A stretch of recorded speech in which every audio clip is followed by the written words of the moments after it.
ஒரு பக்கம் பாபிலோனியாவினுடைய வரலாறு நாகரிகம்,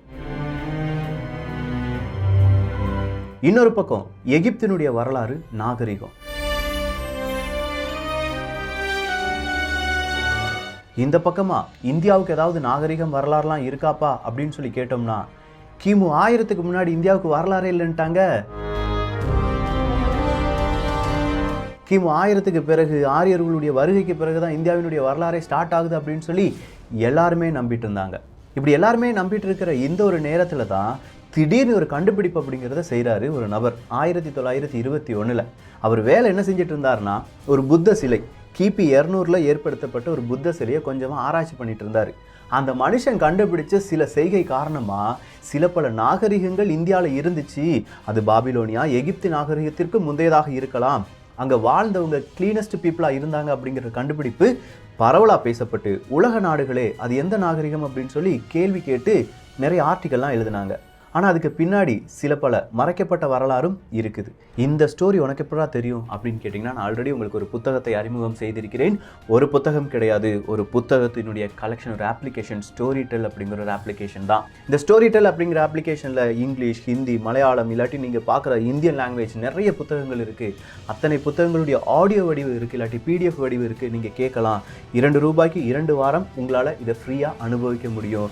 இன்னும் எனக்கு வேணும், நிறைய புத்தகங்கள் என்னால் கேட்க முடியுது, ஃப்ரீ டைமில் இந்த கார்லலாம் போட்டுட்டு என்னால் பயணம் செய்ய முடியுது அப்படின்னா ₹399 ஒரு வருஷம் ஃபுல்லாக அன்லிமிட்டடாக உங்களுடைய அந்த புத்தகத்தை நீங்கள் கேட்கலாம் இல்லாட்டி வாசிக்கலாம். இதுதான் ஸ்டோரி டெல் அப்ளிகேஷன். என்னன்னு சொல்லி பார்த்துடலாமா? அன்பு தமிழஞ்சங்களுக்கு தமிழ் பொக்கிஷத்தின் வணக்கங்கள்.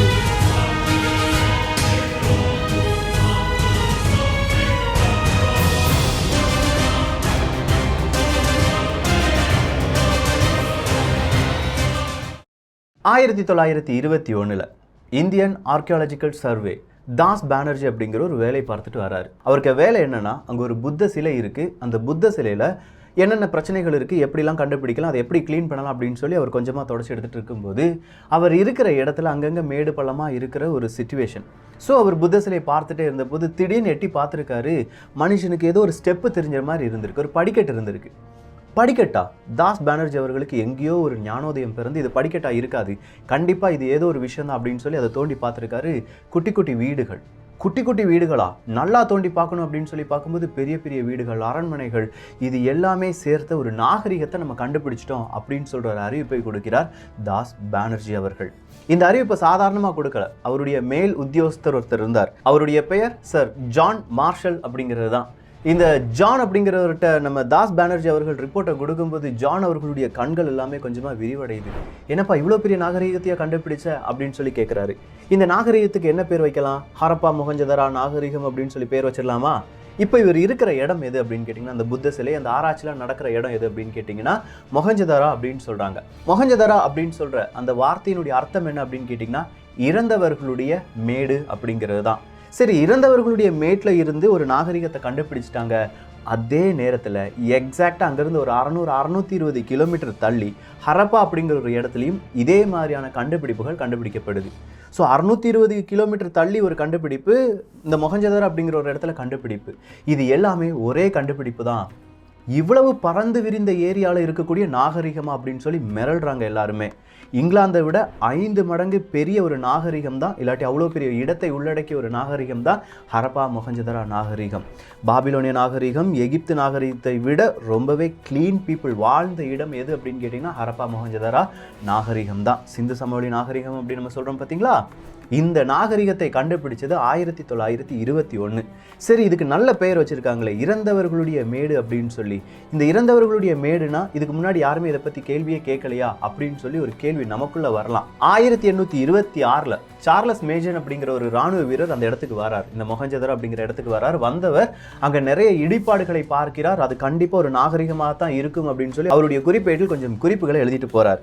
1831 பிரிட்டிஷ் மன்னர் அனுப்பிய 5 குதிரைகளை மகாராஜா ரஞ்சித் சிங்குக்கு பரிசாக கொடுப்பதற்காக ஒரு நபர் வரார். அவருடைய பெயர் பர்னஸ், அலெக்சாண்டர் பர்னஸ் அப்படிங்கிறது தான்.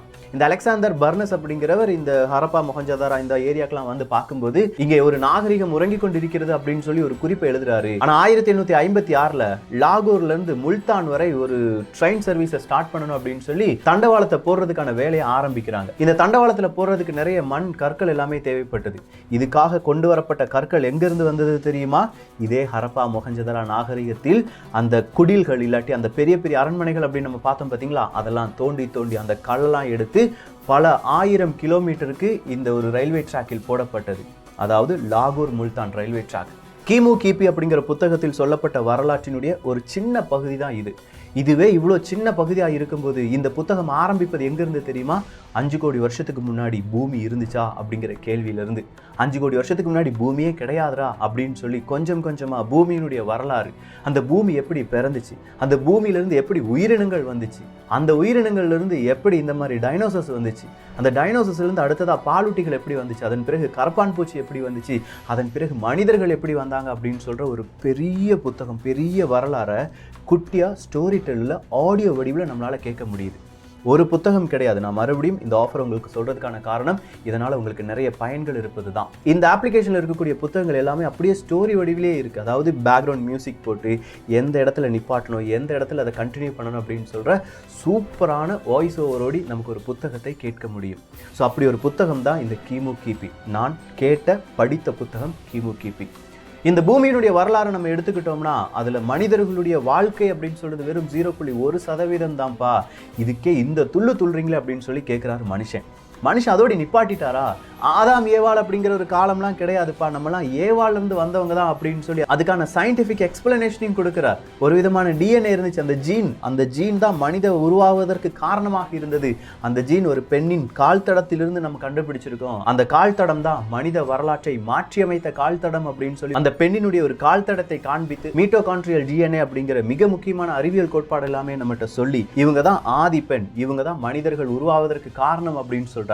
இவர் ஒரு இடத்துல மட்டும் பெண் அப்படிங்கிறவங்களை பற்றி பேசியிருக்காரா அப்படின்னு பார்த்தா இல்லை. அந்த புத்தகத்தை வாசிக்கும் போது அடுத்ததா பயிர்களை உருவாக்கியது இல்லாட்டி பயிர்களை மறுபடியும் வளரச் செய்தது ஒரு பெண் தான், விவசாயத்தை கற்றுக் கொடுத்தது ஒரு பெண் தான் அப்படின்னு சொல்லி பெண்ணுடைய பெருமையை பேசுகிறார். அப்படின்னா ஆண்களுக்கு அங்கே என்னடா வேலை இருந்துச்சு அப்படின்னு சொல்லி நம்ம அந்த புத்தகத்தை திருப்பி பார்க்கும்போது ஆடு மாடு பஞ்சு எல்லாமே வளர்த்தது ஆண்கள், ஆனால் பயிர்களையும் உயிர்களையும் வளர்த்தது பெண்கள் தான் அப்படின்னு சொல்லி மிக முக்கியமான சில விஷயங்களை அப்படியே பதிவு பண்ணுறார்.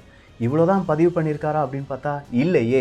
ஊர் அப்படிங்கிற இடம், அந்த ஊர் அப்படிங்கிற இடத்துலேருந்து உருவான முதல் போர், அந்த போர் வழியாக மனிதர்கள் புரட்சி செய்வது எப்படி அப்படின்னு சொல்லி மனித குல வரலாற்றையே அப்படியே திருப்பி போட்டு பெரிய ஒரு கட்டுரையாக தந்திருக்காரு கிமு கிபில மதன் அவர்கள். அந்த புத்தகத்தை நீங்கள் வாசிக்கணும்னா ஸ்டோரி டெல் அப்ளிகேஷனை அட்லீஸ்ட் ₹2 2 வாரம் நீங்கள் கேட்டு பாருங்கள். ஏன்னா நம்ம வாசிக்கிறதை விட ஒரு நபர் சொல்லி அதை கேட்கும்போது ஈஸியாக நம்முடைய மைண்டில் அது போய் பதிவாவதற்கான வாய்ப்புகள் நிறைய இருக்குது.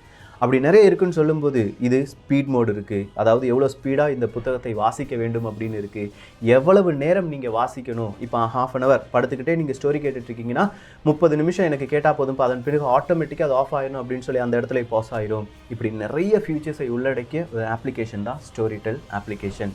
கீழே டிஸ்கிரிப்ஷனில் லிங்க் இருக்குது, அதை போய் டவுன்லோட் பண்ணுங்கள். ₹2 2 வாரம், அப்படி இல்லைனா ₹399 1 வருடம் நீங்கள் சப்ஸ்கிரைப் பண்ணிவிட்டு உங்களுக்கு தேவையான அனைத்து புத்தகங்களையும் என்ன செய்யலாம், ஸ்டோரி வடிவில் கதை வடிவில் கேட்கலாம். ஸோ இந்த கிமு கிபி இத்தோடி முடிஞ்சிருச்சா அப்படின்னு பார்க்கும்போது கிடையாது. நான் சொன்ன அந்த புரட்சியின் காரணமாக வந்த எதிர்வினைகள் இப்படின்னு சொல்லி வரலாறு நீள்கிறது. அந்த வரலாறுக்கு இன்னொரு பதிவு நிச்சயமாக இன்னும் சுவாரஸ்யமாக நிறைய அனிமேஷன்களுடன் உங்களை வந்து சேரும். ஸோ மறக்காம ஸ்டோரி டெல் அப்ளிகேஷனை டவுன்லோட் பண்ணுங்க, டிஸ்கிரிப்ஷனில் லிங்க் இருக்கு. இதை பற்றிய உங்களுடைய கருத்துக்கள் இங்கே வரவேற்கப்படுகின்றன. எல்லோரும் தமிழ் பட்சத்தில் இணைந்திருங்கள். நல்லதை பகிர்ந்து நல்ல சமுதாயத்தை உருவாக்குவோம். நன்றி, வணக்கம்.